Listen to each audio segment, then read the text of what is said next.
Good evening and welcome to the back to school night. My name is Kelly Stickel. I'm your student's third grade teacher.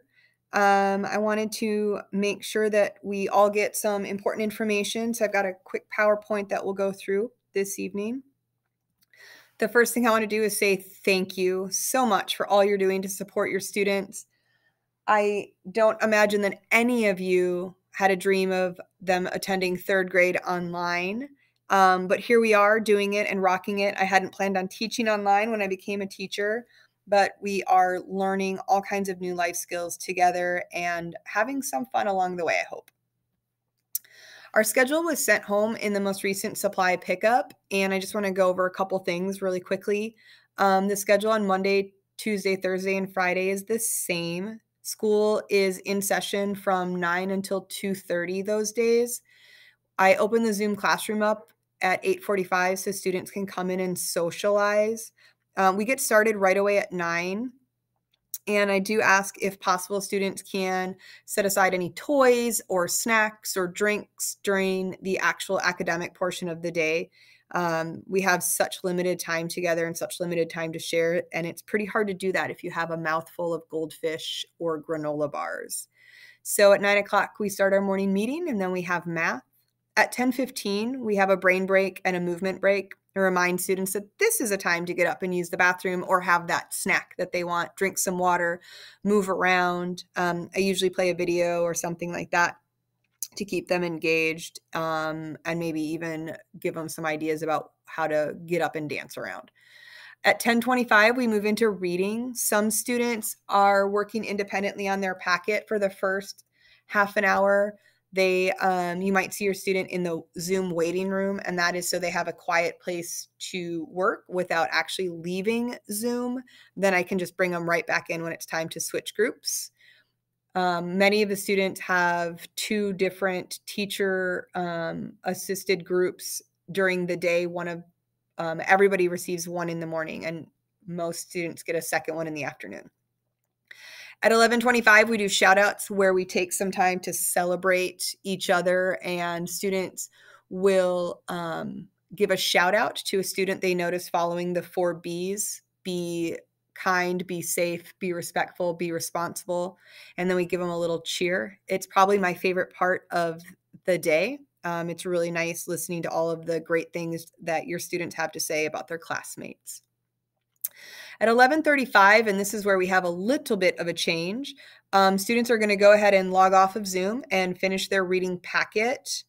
And they're going to also do their Seesaw assignments. It was simply just uploading their pictures and then reading. But because of the reading groups in the afternoon, I've asked them to change this on their schedule. Hopefully they've already done that. We did it in class together. But at 11:35, they're going to go ahead and finish what's left of their packet that they didn't have a chance to finish during the reading block. They will then log into Seesaw and complete all of the day's assignments on Seesaw. At 12 o'clock, they get to go to lunch and they get to have some more snacks and whatnot to keep them powered throughout the day, hopefully get up and move around. When they come back at 1 o'clock, most students will have a reading group with a reading teacher. If your student isn't in a reading group at that time, they'll log into Light Sail. This will be the schedule for Monday and Tuesday. Light Sail is a very rigorous reading program where they'll be getting reading support from me in writing as opposed to a live group. And on Thursday and Friday at 1 o'clock, they're in music. After reading groups or music, then students should log into iReady and work on math. If they have a teacher assigned lesson, they should be working on that first and spend about 30 minutes in iReady completing 1 to 2 lessons, and then switch over to iReady reading for a half an hour. The iReady reading lessons, a few of them can be kind of lengthy, but if the student logs 30 minutes on iReady reading, then that is a success. The difference on Wednesdays is that we have our morning meeting, math, brain break, and then we go into brain pop and project with our 2 fun educational activities that students really love, and then we do shout outs. Because we have different schedules and families run things different, some students need a little bit of additional time to catch up on work. For those students that are managing the workload, we do celebrate and reward each other through having a wacky Wednesday for about 25 minutes. Students who have all of their work turned in and completed will stay on Zoom and we'll celebrate. And then at 11:35, everybody logs off and goes on to do some more reading. And on Wednesdays, you're done at noon. Hopefully you saw the parent letter in the supply pickup bag. I wanted to point out just a couple of things. Report cards are given out this year, and the assignments that your students are doing online and their class participation are graded. Missing work does impact their grade, and that's another reason for the catch-up time on Wednesdays. I want to make sure that your students all have enough time to complete their work, and also reward those that are using their time wisely and working hard to complete their assignments, their packets during independent time, and their Seesaw assignments during Seesaw time. Conferences will be held on November 23rd and 24th. That's Monday and Tuesday. I will be reaching out to you individually with a date and time, and I will be reserving Wednesday the 25th for any makeup conferences in case something happens. I want to make sure that I have a designated time that week to meet with all of you. We're going to have more supply pickups, so look for an email coming from me in November about when the next one is. Here's a couple of tips and tricks for distance learning. You probably already know this, but this is what your students' Clever page looks like. This is how they access my page to get to all of their links.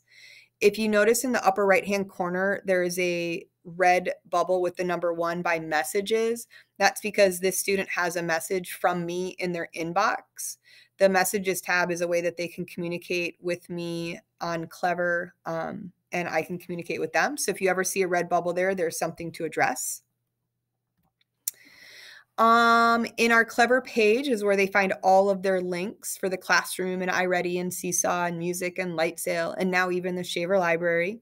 It's also where they can find the link to attend their afternoon group. And if they cannot remember who their afternoon group teacher is, if you look really closely, right above where it says Mr. Mount's group, Miss Davis's group, and Miss Isaacson's group are the list of students in that group.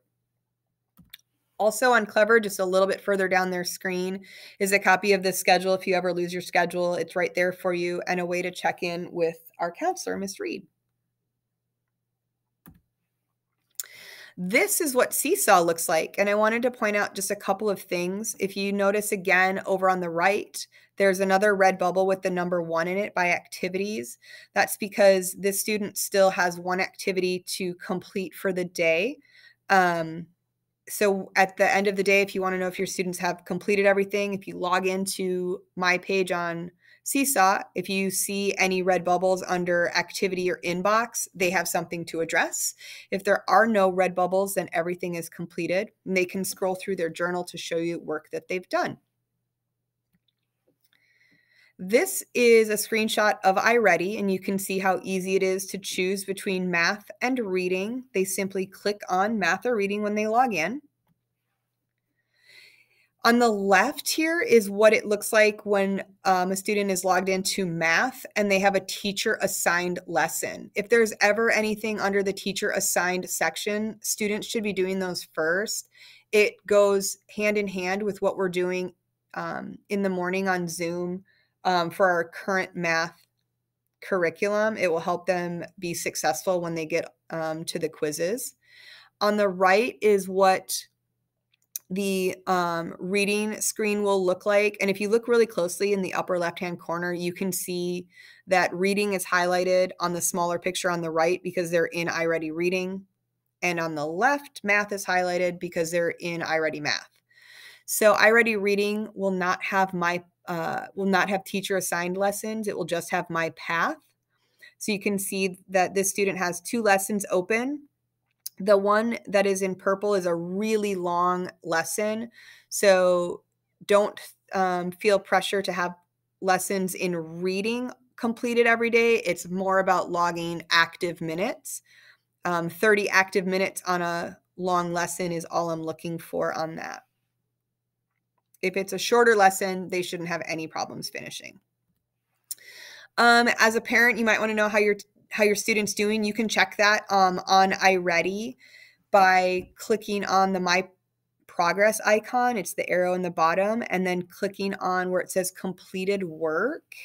And what you will get is a screen that looks like this. So quick shout out to Connor for letting me actually screen share his scores.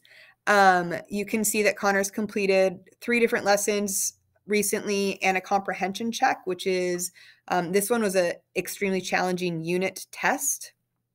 So you can see their scores right there from the My Progress tab if you're ever wondering how your student is doing on these online activities. So quickly, I just want to say thank you again. I really appreciate everything that you're doing to support your students. We should have a few minutes left to just kind of chat before the end of our rotation. If you don't already have my contact information, here it is. Feel free to text or call my cell phone. That's probably the quickest way to get a hold of me, or email as well. But I really appreciate what you're doing, and I will chat with you about any questions that you have.